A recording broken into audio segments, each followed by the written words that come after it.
السلام علیکم and I welcome you all to my channel دین اور دنیا۔ اس وقت پاکستان کے اندر one of the trending topics جو ہے وہ ہے the construction of Hindu temple in Islamabad. دیکھیں، ہمارے ملک کا سب سے کامن المیہ یہ ہے کہ جب ہم نے کسی چھوٹی بات کو خبر بنانی ہوتی ہے تو وہ ہم بہت بڑی خبر بنا دیتے ہیں، اور اسی طرح جب ہم نے کسی بہت بڑی بات کو چھپانا ہوتا ہے یا دبانا ہوتا ہے تو ہم بڑے ایزیلی اس کو دبا دیتے ہیں، اور وہ آہستہ آہستہ آہستہ آہستہ وقت کے ساتھ ساتھ خبروں سے بھی آؤٹ ہو جاتی ہے اور کسی کے ذہنوں میں بھی وہ بات نہیں رہتی۔ بینگ اے پاکستانی یا being a P T I supporter, ان سب چیزوں سے پہلے میرے لیے میرا دین سب سے پہلے ہے۔ بات کو آگے بڑھانے سے پہلے میں آپ لوگوں کو یہ بتانا چاہتا ہوں کہ میں جس پارٹی یا جس کو بھی سپورٹ کرتا ہوں اس سے پہلے، اگر میں پاکستانی ہوں اس سے بھی پہلے میں ایک مسلمان ہوں، اور مسلمان ہونے کے ناطے میری کچھ دائرے ہیں، کچھ سرکلز ہیں، کچھ باؤنڈریز ہیں جو مجھے اللہ تعالیٰ نے اور میرے نبی پاک حضرت محمد صلی اللہ علیہ وآلہ وسلم نے بتائی ہیں، جس سے میں نے باہر نہیں جانا۔ اوبیسلی اس دائرے کے اندر رہ کے میں نے سارا کچھ کرنا ہے۔ جس دن میں نے اس سرکل سے باہر چلا جاؤں گا، obviously it's not good for me, اور کسی بھی مسلمان کے لیے وہ بات اچھی نہیں ہوگی کہ اگر وہ اپنے ان حدود کو کراس کر جائے جس کے بارے میں سختی سے اللہ نے اور اللہ کے رسول نے منع کیا ہے۔ دیکھیں، جہاں تک بات آ گئی ہے ہندوز، کرسچنز، سکھ، سارے نان مسلمس، ہمارا دین اور ہمارے نبی پاک نے ہمیں اس چیز کے بارے میں سبق دیا ہے کہ ہمیں ان لوگوں کی قدر کرنی چاہیے، ان لوگوں کو رسپیکٹ دینی چاہیے، ان لوگوں کا خیال رکھنا چاہیے۔ اگر یہ آپ لوگوں کے پڑوس میں بھی ہیں تو آپ ان کا حقوق دیں، اگر آپ سے ان کا ملنا جلنا بھی ہے تو آپ ان سے اچھے سے ملاقات کریں، اچھے سے ان سے بات کریں۔ لیکن جب ہمارے لیڈرز، جب میں عمران خان کی اگر بات کروں، آئی لائک ہم، اور میں سمجھتا ہوں کہ پاکستان کے اندر اگر ریفارمز آ سکتے ہیں، یہ ریفارمز کوئی بندہ لا سکتا ہے تو وہ عمران خان ہے۔ لیکن عمران خان سے پہلے، جیسے میں نے کہا، میں ایک مسلمان ہوں تو مجھے اوبیسلی اب کچھ باتیں جو ہوں گی جو پسند نہ بھی آ سکتی ہوں، اور میں بلائنڈلی ایسے سپورٹ نہیں کروں گا ہر چیز کو کہ جی اگر وہ کر رہے ہیں سو دیٹ از رائٹ۔ جو چیزیں وہ ٹھیک کر رہے ہیں آئی ول سپورٹ ہم، اینڈ جو چیزیں ان کی ٹھیک نہیں ہیں سو میرا ایک، ہر انسان کو رائٹ ہے بات کرنے کا، سوچنے کا، بتانے کا اپنی رائے۔ سو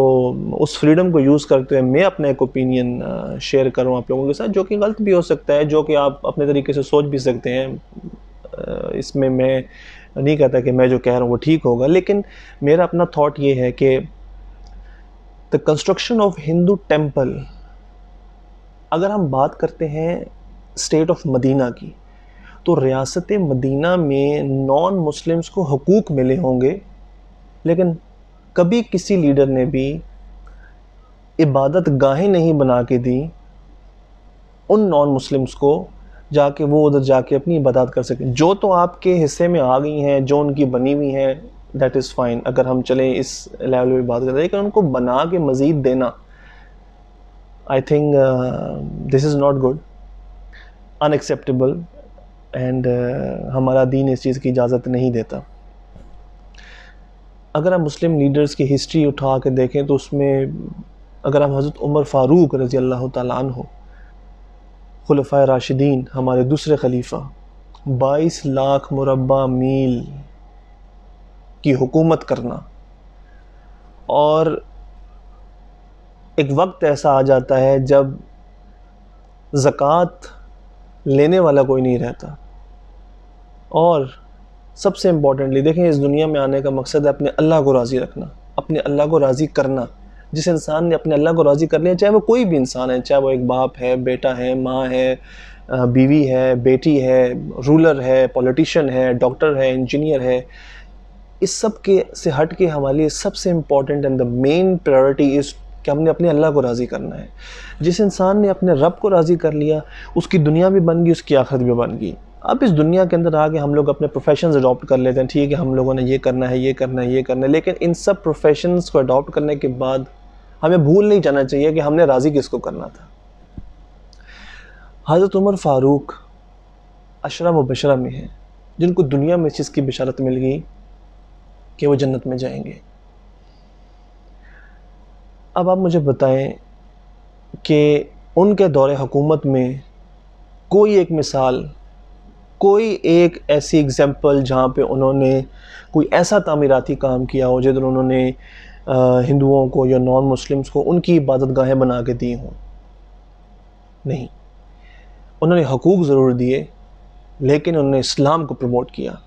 انہوں نے اپنے اللہ کے دین کو پروموٹ کیا، انہوں نے نبی پاک صلی اللہ علیہ وآلہ وسلم کی ٹیچنگز کو پروموٹ کیا. اور یہ سب کرنے کے بعد 22 لاکھ مربع میل کی حکومت انہوں نے کی اور اللہ کو راضی کیا، اللہ کے احکامات پہ چلے، سادگی اپنائی، سمپلسٹی کی مثال قائم کی،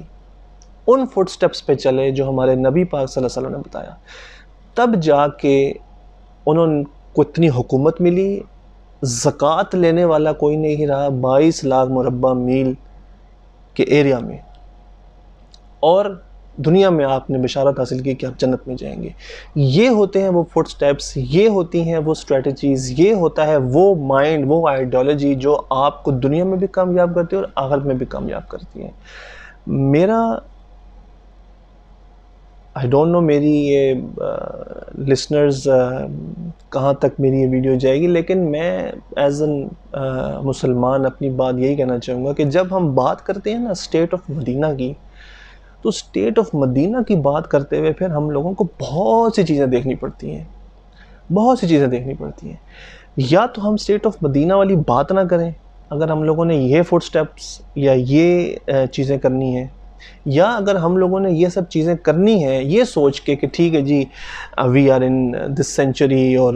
کمپرومائز کرنا پڑ جاتا ہے اور کرنا پڑتا ہے، تو پھر آپ اسٹیٹ آف مدینہ کی بات نہ کریں. کیونکہ اسٹیٹ آف مدینہ کی بات کر کے پھر آپ اپنے لیے وہ ایک میں یہ سمجھتا ہوں کہ پھر اپنے لیے مشکلات کھڑی کر دیتے ہیں، کیونکہ آپ لوگ اس چیز کو کر نہیں سکتے تو پھر وہ پرابلمس بن جاتی ہیں اور پھر آپ لوگوں کو ڈیفینڈ کرنا مشکل ہو جاتا ہے ان سب باتوں کو. دیکھیں دنیا کے اندر جو چیز عام ہو جائے اس کا مطلب یہ نہیں ہوتا کہ وہ حلال ہو گئی ہے. اگر آج اس وقت دنیا میں سود از ویری عام، مطلب اگر سود بالکل عام ہو گئے تو اٹ ڈزنٹ مین کہ وہ حلال ہے، وہ حرام ہے اور حرام تھا اور قیامت تک حرام رہے گا. لیکن دنیا میں عام ہو گیا تو اس کا مطلب یہ نہیں کہ وہ حلال ہو گیا ہے. اب آپ کان ادھر سے پکڑیں ادھر سے پکڑ کے اس کو جس طرح بھی آپ حلال کرنا چاہیں تو وہ آپ کے اپنے مائنڈ پہ ہے، لیکن جو چیز اللہ نے منع کر دی ہے قرآن میں اسٹریٹ اوے اس کے بارے میں بتا دیا ہے، so that is the end. Well in the last again it is my opinion, اور میں یہ سمجھتا ہوں کہ ہر انسان کے پاس اپنا ایک اوپینین ہے، تو میں یہی کہنا چاہوں گا کہ I am against this decision, اور میں یہ سمجھتا ہوں کہ یہ نہیں ہونا چاہیے. اور آپ عزت دیں، آپ ان کا خیال رکھیں اس پاکستان، کیونکہ یہ پاکستان کا مطلب کیا، لا الہ الا اللہ. اگر ہم لوگ، ہمارا یہ مسلم سٹیٹ ہے اور ہم اس کو ہم اپنے ملک پہ بہت فخر کرتے ہیں، اور میں یہ سمجھتا ہوں کہ اگر آپ نے اس کو ایک مثال بنانا ہے تو ایسے سٹیپس نہ اٹھائیں، کیونکہ اللہ کا قرب حاصل کرنا سب سے زیادہ ضروری ہے. جب اللہ کا رحم ہوگا تو انشاءاللہ تعالی وہ وقت دور نہیں ہوگا کہ جب ہمارا ملک بہت آگے جائے گا اور